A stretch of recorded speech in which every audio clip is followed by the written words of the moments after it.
Hello students, this is Anuj and welcome to mathematics. बच्चों class 10th maths में आज हम पढ़ेंगे पृष्ठीय क्षेत्रफल और आयतन। ठीक है बच्चों, यानी सरफेस एरिया एंड वॉल्यूम्स। तो इसमें बच्चों हम सवाल देख लेते हैं। यहाँ पे हमसे पूछा है कि दो घनों जिनमें से प्रत्येक का आयतन 64 सेंटीमीटर क्यूब है के संलग्न फलकों को मिलाकर एक ठोस बनाया जाता है। तो इस ठोस का पृष्ठीय क्षेत्रफल हमें ज्ञात करना है। बच्चों नॉर्मली यहाँ पे हमारे पास घन की आकृति कैसी होती है बच्चों, घन जो है 3D में होता है। तो हम यहाँ पे उसको इस तरह से बनाने की कोशिश कर लेते हैं, जैसे ये हमारे पास जो है एक घन हो जाएगा यहाँ पे। ठीक है बच्चों, इसको ऐसे हम यहाँ पे ड्रा कर सकते हैं। ठीक है बच्चों, अब इसकी जो आयतन है इसका 64 सेंटीमीटर क्यूब, क्योंकि घन की क्या है तीनों साइड इक्वल होती हैं। तो अगर 64 सेंटीमीटर क्यूब है तो आयतन जो है, आयतन क्या होता है घन का, घन का आयतन, घन का आयतन हमारे पास दिया है 64 सेंटीमीटर क्यूब। तो और घन का आयतन क्या होता है, भुजा, भुजा का क्यूब। और 64 किसका क्यूब होगा यहाँ पे, 4 का क्यूब। इस तरह से होगा बच्चों। तो इसका मतलब क्या होगा, जो उसकी भुजा होगी उसकी भुजा हमारे पास आ जाएगी, भुजा बराबर आ जाएगी 4, और सेंटीमीटर क्यूब है तो 4 सेंटीमीटर की भुजा हो जाएंगी। तो यानी कि ये भी 4 सेंटीमीटर हो जाएगा और ये भी 4 सेंटीमीटर हो जाएगा, और ये इसकी हाइट भी जो है वो 4 सेंटीमीटर हो जाएगी। ये मैंने आपको यहाँ पे प्रैक्टिकली भी बताया है। सॉल्यूशन इसका कैसे करेंगे बच्चों, आप चीज समझो। इसने बोला है कि इसके संलग्न फलकों को मिलाकर एक ठोस बनाया गया है। इसके फलक हैं, फेसेज है जो है, तो उनको मिलाकर यानी एक और अगर हम यहाँ पे ऐसा क्यूब मिलाते हैं तो एक नया ठोस बनता है। अब वो जो ठोस बनेगा वो बन जाएगा घनाभ, वो क्यूब ना होकर के क्यूबॉइड हो जाएगा। तो उसका हमें पृष्ठीय क्षेत्रफल निकालना है। तो सॉल्यूशन इसका कैसे करेंगे बच्चों, लिखते हैं सॉल्यूशन दिया है घन का आयतन बराबर 64 सेंटीमीटर क्यूब, जिससे हमारे पास क्या हो जाएगा, अर्थात घन की भुजा बराबर आ जाएगी 4 सेंटीमीटर, जो मैंने आपको निकाल के अभी दिखाया। तो घन की भुजा अगर 4 सेंटीमीटर है तो संलग्न फलकों को मिलाकर एक नया ठोस जो बनेगा, नए ठोस की, नए ठोस की लंबाई, नए ठोस की लंबाई बराबर बच्चों क्या हो जाएगी, जब हम ऐसे ऐसे दो ठोस यहाँ पे मिलाएंगे इस तरह से, एक ये है और एक ये है, ये दो घन है, तो इसकी जो लंबाई है 4 सेंटीमीटर यहाँ तक है और 4 सेंटीमीटर ये यहाँ तक है। तो टोटल जो इसकी लेंथ है वो 8 सेंटीमीटर यहाँ पे हो जाएगी। तो नए घन की जो लंबाई होगी वो क्या होगी, 8 सेंटीमीटर हो जाएगी, 8 सेंटीमीटर। जबकि उसकी चौड़ाई और ऊंचाई जो है वो 4 सेंटीमीटर रहेगी, तथा चौड़ाई बराबर ऊंचाई बराबर 4 सेंटीमीटर। ठीक है बच्चों, तो अब जो ठोस बना है, क्योंकि हमारा क्या है घनाभ है, ये जो स्ट्रक्चर बना है यहाँ पे फिगर है ये घनाभ के लिए है, क्योंकि इसमें लंबाई अलग है, चौड़ाई और ऊंचाई जो है वो सेम हो गई है बस। तो हमारे पास क्या है यहाँ पे, L बराबर 8 सेंटीमीटर, B बराबर हमारे पास 4 सेंटीमीटर, H बराबर हमारे पास ये भी 4 सेंटीमीटर। तो क्या होता है, क्योंकि घनाभ, घनाभ जो कि यहाँ पे हमने ये ठोस माना है, ठोस की का पृष्ठीय, पृष्ठीय क्षेत्रफल बराबर क्या होता है, 2 into L B plus B H plus H L, ये हमारे पास फॉर्मूला होता है, आप जानते हैं। ठीक है बच्चों, इसमें वैल्यू पुट करेंगे, 2 इंटू एल हमारे पास जो कि 8 है, 8 इंटू 4 प्लस बी क्या है 4 इंटू 4 प्लस ये एच है 4 इंटू एल हमारे पास 8 है। इसकी मल्टीप्लाई कर लेंगे, सोल्व करेंगे, ये हो जाएगा 32 प्लस 16 प्लस 32, तो ये हमारे पास हो जाएगा 2 इंटू 80, और 80 इंटू 2 हो जाता है 160, और क्योंकि घनाभ का क्या है पृष्ठीय क्षेत्रफल निकाल रहे हैं तो ये हमारे पास आएगा सेंटीमीटर स्क्वायर में। ठीक है बच्चों, तो ये आ गया हमारे पास ठोस का, ठोस का पृष्ठीय क्षेत्रफल बराबर हमारे पास 160 सेंटीमीटर स्क्वायर या वर्ग सेंटीमीटर। इसका इस तरह से आंसर आ जाता है। ठीक है बच्चों, आई होप आपको समझ आया हो। क्वेश्चन बहुत इंपॉर्टेंट है, कई बार बोर्ड में आ चुका है, 2019 2022 कई बार ये क्वेश्चन आ चुका है बच्चों, इसलिए इसको अच्छे से नोट कर लीजिए और सिमिलर क्वेश्चन ऐसे ही आपको करने हैं। ठीक है बच्चों। नेक्स्ट क्वेश्चन है बच्चों हमारे पास, इसमें पूछ रहा है बच्चों कि एक शंकु की त्रिज्या और ऊंचाई 3 4 के अनुपात में है, तो यदि इसका आयतन 301.44 सेंटीमीटर क्यूब हो तो शंकु की त्रिज्या ज्ञात कीजिए। बच्चों एक यहाँ पे हमारे पास शंकु यानी कोनिक दिया है, तो इसका जो हमारे पास इन्होंने दिया है रेडियस, ये यहाँ से यहाँ तक होती है और रेडियस आर, और जो इसकी हाइट है वो ये मिड हाइट एकदम जो यहाँ तक होती है, तो इसको हम एच से डिनोट करते हैं। तो आर और एच का इन्होंने रेशो दिया है 3 और 4, तो उसका सॉल्यूशन कैसे करेंगे बच्चों? सॉल्यूशन लिखेंगे, दिया है शंकु की त्रिज्या तथा ऊंचाई में अनुपात बराबर 3:4। तो बच्चों इसके अकॉर्डिंग हम यहाँ पे मान लेंगे, माना शंकु की त्रिज्या आर बराबर हम यहाँ पे मानेंगे 3x, और इसी तरह से शंकु की ऊंचाई h बराबर हम मानेंगे यहाँ पे 4x, जो रेशो दिया है उसी के फैक्टर्स में हम यहाँ पे इसको मानते हैं। ठीक है बच्चों, अब और क्या दिया इसने, इसका आयतन दिया है। प्रश्नानुसार शंकु का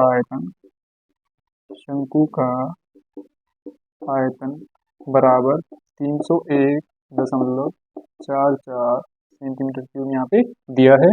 ठीक है बच्चों, अब शंकु का आयतन होता क्या है, फॉर्मूला हमारे पास होता है 1/3 और पाई आर स्क्वायर एच इक्वल्स कितना होगा 301.44। ठीक है बच्चों, अब वैल्यू पुट कर देंगे यहाँ पे आर और एच की जो हमने मानी है यहाँ पे, तो ये हो जाएगा 1/3 और पाई की वैल्यू यहाँ पे लेंगे 3.14 यहाँ पे, और आर स्क्वायर यानी 3x का square, 3x square into H यहाँ पे क्या है हमारे पास 4x इक्वल्स कितना होना चाहिए 301.44। इसको कैलकुलेट करेंगे, ये हो जाएगा हमारे पास 1/3 इंटू 3.14 इंटू ये होगा 3 इंटू 3 इसको लिख लेंगे into x square into 4x equals 301.44। यहाँ पे बच्चों एक 3 से यहाँ पे 3 कैंसिल हो जा रहा है, और ये 4 3 जो 12 हो जाएगा, तो 12 की 3.14 में मल्टीप्लाई करेंगे बच्चों, तो ये हमारे पास आएगा 37.48 और x क्या हो जाएंगे बच्चों, क्यूब हो जाएगा, x क्यूब इक्वल्स 301.44। ठीक है बच्चों, अब x क्यूब की वैल्यू निकालने के लिए इसको हम कहाँ ले जाएंगे, इसका अपॉन में जाएगा, तो x क्यूब इक्वल्स हो जाएगा 301.44 बटे 37.48 और ये बच्चों कंप्लीटली डिवाइड होकर के ये 8 आता है, 8 टाइम्स यहाँ पे रन कर रहा है, तो x क्यूब की वैल्यू यहाँ पे क्या हो जाएगी, क्योंकि x क्यूब इक्वल्स 8 है, x क्यूब इक्वल्स 8 को मैं लिख सकता हूँ 2 क्यूब, तो इस तरह से क्या हो जाएगा x इक्वल्स 2 हो जाएगा बच्चों यहाँ पे। तो जो हमारा ये फैक्टर है यहाँ पे कोफिशिएंट है वो यहाँ पे 2 निकल के आ रहा है, उससे हम यहाँ पे त्रिज्या और ऊंचाई अब निकाल सकते हैं। तो पूछा क्या है हमसे, त्रिज्या ज्ञात कीजिए, तो शंकु की त्रिज्या r बराबर जो हमने 3x माना है वो हो जाएगा 3 इंटू 2 यानी r बराबर 6 सेंटीमीटर। अगर यहीं पे बच्चों हमसे ऊंचाई पूछ ले तो ऊंचाई क्या हो जाएगी इसकी, क्योंकि 4x है तो ऊंचाई क्या हो जाएगी, ऊंचाई h बराबर 4x बराबर 4 गुना 2 बराबर हो जाएगी 8 सेंटीमीटर। ये हो जाएंगे बच्चों हमारे आंसर। तो इस तरह से आपको सिमिलर क्वेश्चन बच्चों कर लेने हैं। ओके बच्चों, चलते हैं नेक्स्ट क्वेश्चन पे।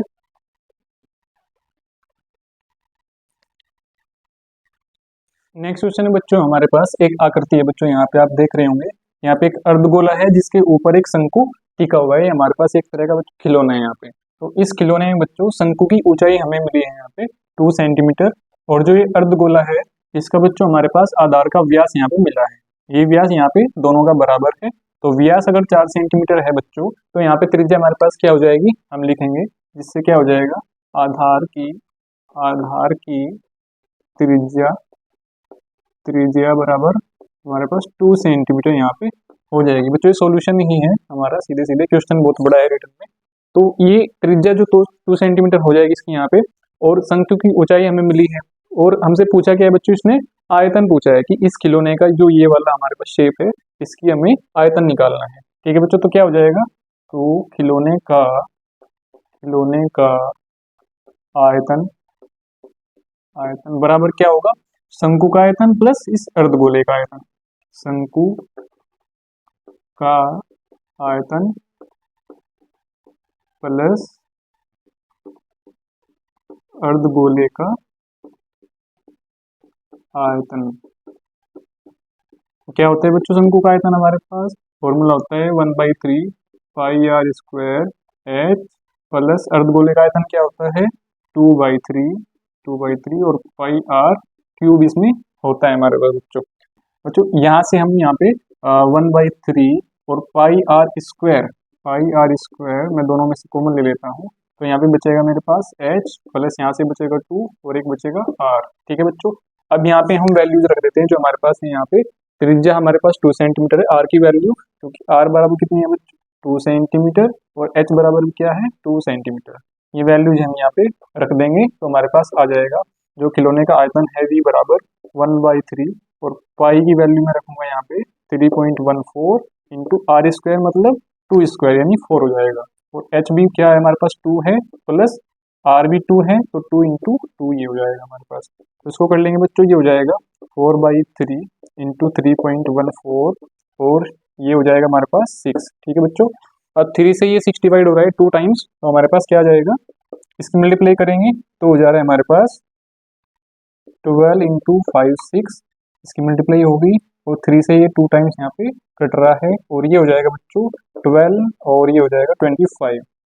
आयतन है तो सेंटीमीटर क्यूब में हमारे पास ये मिल रहा है। तो बच्चों इस तरह से इस खिलौने का जो आयतन है हमारे पास वो 25.12 सेंटीमीटर क्यूब आया है। ठीक है बच्चों, अब इसने इसमें एक चीज और पूछी है क्वेश्चन में कि अगर इसके परिवर्त इस खिलौने के परिवर्त एक बेलन बनाओ, यानी कि ये एक बेलन के अंदर है इस तरह से, तो हमें इस बेलन का जो है इस बेलन का भी आयतन निकालना है और फिर इनका अंतर यहाँ पे बताना है। ठीक है बच्चों, तो करेंगे आगे, इसको कैसे करेंगे देखिए यहाँ पे कर लेते हैं। खिलौने के परिगत बेलन की ऊंचाई पहले देखेंगे बच्चों क्या होगी, क्योंकि इसका आयतन निकालने के लिए हमें इसकी ऊंचाई चाहिए। बच्चों एक चीज ध्यान दीजिए, शंकु की ऊंचाई जो यहाँ तक है, और यहाँ पे जो अर्धगोले की जो त्रिज्या है, क्योंकि 4 सेंटीमीटर व्यास है तो 2 सेंटीमीटर की त्रिज्या है। अब क्योंकि इसकी त्रिज्या इधर भी है इधर भी है, तो इसकी ऊंचाई भी 2 सेंटीमीटर है, तो कुल मिलाकर के ये भी हमारे पास 2 सेंटीमीटर आता है। इस तरह से बेलन की जो पूरे बेलन की जो ऊंचाई हो गई वो 4 सेंटीमीटर बच्चों यहाँ पे हो जाएगी, क्योंकि अर्धगोले की ऊंचाई भी 2 सेंटीमीटर और शंकु की ऊंचाई भी 2 सेंटीमीटर। तो इस तरह से जो बेलन की ऊंचाई है वो क्या होगी 4 सेंटीमीटर, और बेलन का जो हमें आयतन निकालना है उसमें हमें त्रिज्या और ऊंचाई की जरूरत यहाँ पे पड़ती है, तो निकाल देंगे। अतः बेलन का आयतन बराबर क्या हो जाएगा बच्चों, हमारे पास क्या होता है पाई आर स्क्वायर एच होता है, जिसमें वैल्यू रखेंगे 3.14 इंटू आर स्क्वायर मतलब 4 हो गया, और एच मतलब 4 हो गया। इसको सोल्व करेंगे बच्चों, ये हो जाएगा हमारे पास 12.56 इंटू 4, और ये अब हमारे पास हो जाएगा 50.24। ठीक है बच्चों, अब इसने पूछा है अंतर बताना है कि जो बेलन का आयतन जो आया है हमारे पास इसमें और खिलौने के आयतन में अंतर, तो लिख देंगे एबिस्ट अंतर क्या हो जाएगा बच्चों 50.24 माइनस इसका आयतन क्या आया था 25.12 यहाँ पे, यानी कि 25.12 सेंटीमीटर क्यूब में। तो बच्चों ये इसी का दुगना है, तो सेम यहाँ पे 25.12 सेंटीमीटर क्यूब यहाँ पे इसका अंतर आ जाएगा। इस तरह से आपके सवाल हो जाते हैं। ठीक है बच्चों, आसान सवाल है और इम्पोर्टेंट भी है, बोर्ड एग्जाम में कई बार आया है, तो इसको अच्छे से नोट कर लेंगे और ऐसे क्वेश्चन ऐसे ही कर लेंगे। ठीक है बच्चों।